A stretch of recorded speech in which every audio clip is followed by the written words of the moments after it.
নমস্কার, খবর পড়ছি কলকাতা নিউজ ইউটিউব চ্যানেল থেকে। প্রথমেই হেডলাইন্স।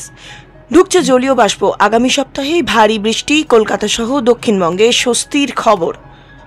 বাংলায় বিজেপির দুটো চোখ, একটা সিপিএম অন্যটা কংগ্রেস। বাংলায় কোনো মহিলা সুরক্ষিত নন, বিজেপি নেত্রীকে কোপানোর অভিযোগে তোপ অমিত মালব্যর। হ্যাঁ, অবৈধ নিয়োগ হয়েছে, অবশেষে আদালতে নিয়োগ দুর্নীতি স্বীকার করে নিল রাজ্য সরকার। বিস্তারিত সংবাদে যাওয়ার আগে বলবো আমাদের চ্যানেলটি সাবস্ক্রাইব করুন।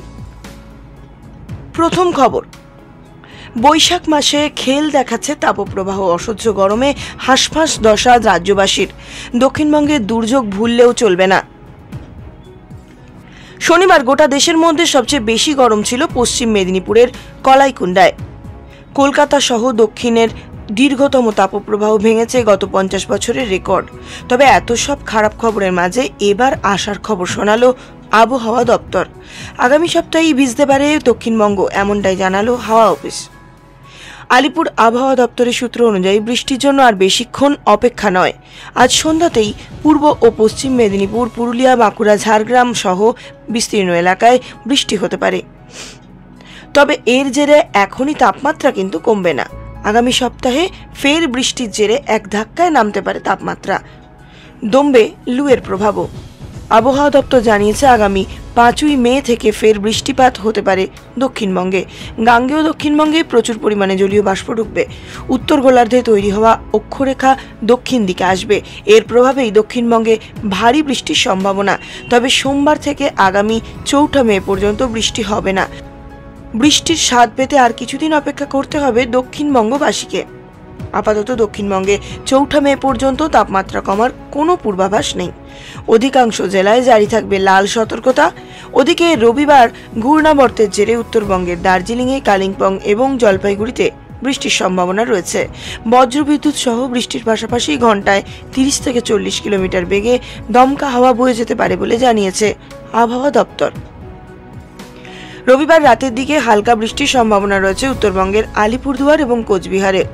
আগামীকাল বৃষ্টি না হলেও মঙ্গল বুধবার বৃষ্টির সম্ভাবনা রয়েছে উত্তরবঙ্গের বেশ কিছু জেলায়। তবে উত্তরবঙ্গের 2 দিনাজপুর ও মালদায় খটখটে থাকবে আবহাওয়া। তাপপ্রবাহের জেরে জারি থাকবে সতর্কতাও। পরবর্তী খবর হলো, বাংলায় বিজেপির দুটো চোখ, একটা সিপিএম অন্যটা কংগ্রেস। লোকসভা ভোটের মাঝে জোর কোমর বেঁধে প্রচারে নেমেছেন মুখ্যমন্ত্রী মমতা বন্দ্যোপাধ্যায়। রবিবার মালদায় সভা করেন মমতা, আর সেখানে দাঁড়িয়েই বিজেপি, কংগ্রেস, সিপিএমকে এক বন্ধনীতে রেখে আক্রমণ শানালেন তৃণমূল সুপ্রিমো। এদিন মালদার কংগ্রেসের প্রভাবপতি নেতা প্রয়াত বরকত গনি খান চৌধুরীর নাম নিয়েই রাম বাম হাতকে বিদ্ধ করলেন মমতা। এদিন মালদা দক্ষিণে তৃণমূল কংগ্রেসের প্রার্থী শাহনওয়াজ আলী রায়হানকে সমর্থন করে নির্বাচনী প্রচার সভা থেকে মমতা বলেন, মনে রাখবেন, এর আগে মালদহ লোকসভা কিন্তু তৃণমূল কখনো পায়নি।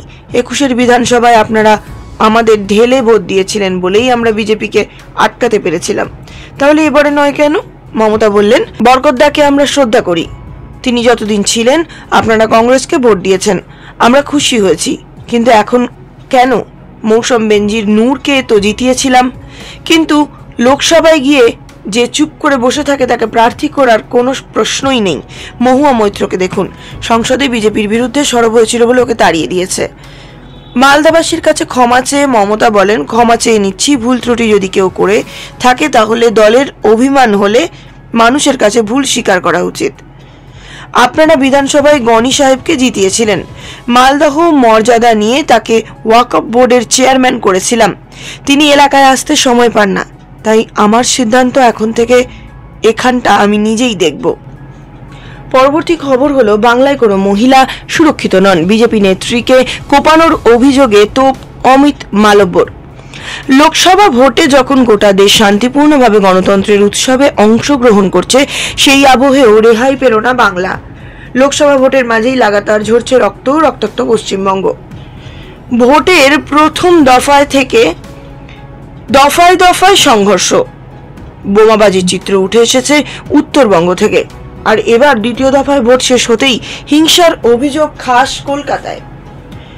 আনন্দপুরে বিজেপির নেত্রী সরস্বতী সরকারকে কোপানোর অভিযোগ উঠল তৃণমূলের বিরুদ্ধে।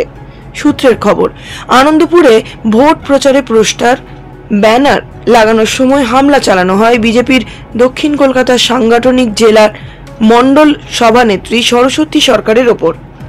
অভিযোগ, শনিবার রাতে আনন্দপুরের চৌবাগা এলাকায় পোস্টার লাগাতে বেরিয়েছিলেন ওই বিজেপি নেত্রী। সঙ্গেই ছিলেন দলের অন্যান্য নেতাকর্মীরাও। সব ঠিকঠাক চললেও হঠাৎই তৃণমূলের আশ্রিত দুষ্কৃতীরা তাদের উপর চড়াও হন বলে অভিযোগ। তৃণমূলের কর্মীরা বিজেপির পোস্টার ব্যানার ছিঁড়ে দেয় বলে অভিযোগ করা হয়। এরপর বিজেপির কর্মীরা বাধা দিতে গেলে কসবা মণ্ডলের সভানেত্রী সরস্বতী সরকারকে ধারালো অস্ত্র দিয়ে কোপানো হয় বলে অভিযোগ ওঠে। ঘটনায় গুরুতর জখম হয়েছেন ওই মহিলা নেত্রী। এই ঘটনায় আহত হয়েছেন আরো বেশ কয়েকজন বিজেপি কর্মীও। খাস কলকাতায় এভাবে বিরোধীদের ওপর হামলার ঘটনায় তীব্র নিন্দা করেছেন বিজেপির আইটি সেলের প্রধান অমিত মালব্য। এদিন এক্স হ্যান্ডেলে অমিত মালব্য লিখেছেন, পশ্চিমবঙ্গে কোনো মহিলাই সুরক্ষিত নন। গতকাল রাতে কসবায় বিজেপির মণ্ডল সভানেত্রীর ওপর হামলা চালানো হয়। স্বরাষ্ট্রমন্ত্রী হিসেবে মমতা বন্দ্যোপাধ্যায় সম্পূর্ণরূপে ব্যর্থ। ভাবুন, যদি কলকাতায় সুরক্ষিত না থাকে তবে সন্দেশখালী কিভাবে সুরক্ষিত হবে? এইসব নৃশংসতা, এই অত্যাচারের জবাব মানুষ দেবে। হ্যাঁ, অবৈধ নিয়োগ হয়েছে। অবশেষে আদালতে নিয়োগ দুর্নীতি স্বীকার করে নিল রাজ্য সরকার। এই দুর্নীতির মামলায় পাল্টা জিটি এর দাবি, মন্ত্রিসভা সবটাই জানতো, মন্ত্রিসভার অজান্তে কোনো নিয়োগ হয়নি। প্রসঙ্গত 2022 সালে জিটিএতে শিক্ষক নিয়োগে বেনিয়ম নিয়ে সুমন গুরুং নামে এক ব্যক্তির অভিযোগের ভিত্তিতে একটি ফ্যাক্ট ফাইন্ডিং কমিটি গঠন করে তদন্তের নির্দেশ দেয় শিক্ষা দপ্তর। পরে ওই ফ্যাক্ট ফাইন্ডিং টিম একটি রিপোর্ট জমা করে। গত বছর শেষের দিকে ফ্যাক্ট ফাইন্ডিং টিমের দেওয়া রিপোর্টে উঠে আসে জিটি এর স্বেচ্ছাসেবী শিক্ষকদের স্থায়ীকরণের প্রক্রিয়া নিয়ম মেনে হয়নি। শিক্ষা দপ্তরের বেশ কিছু আধিকারিক সহ কিছু নেতাদেরও এই দুর্নীতিতে হাত রয়েছে বলে জানানো হয় রিপোর্টে। এরই মাঝে গত জানুয়ারি মাসে জিটিএতে নিয়োগে কারচুপি নিয়ে অভিযোগ তুলে একটি বেনামি চিঠি সামনে আসে শিক্ষা দপ্তরের। চলতি বছরেরই শিক্ষা দপ্তর সেই চিঠি ডিআইজি, সিআইডিকে ও ভিজিলেন্স কমিশনকেও পাঠায়। তবে অভিযোগ থাকা সত্ত্বেও কেন এতদিন রাজ্য কোনো পদক্ষেপ গ্রহণ করলো না, সেই নিয়ে এখন প্রশ্ন উঠেছে। জিটিএর শিক্ষক নিয়োগ মামলায় গত মঙ্গলবারই সিবিআই তদন্তের নির্দেশ দিয়েছে কলকাতা হাইকোর্টের বিচারপতি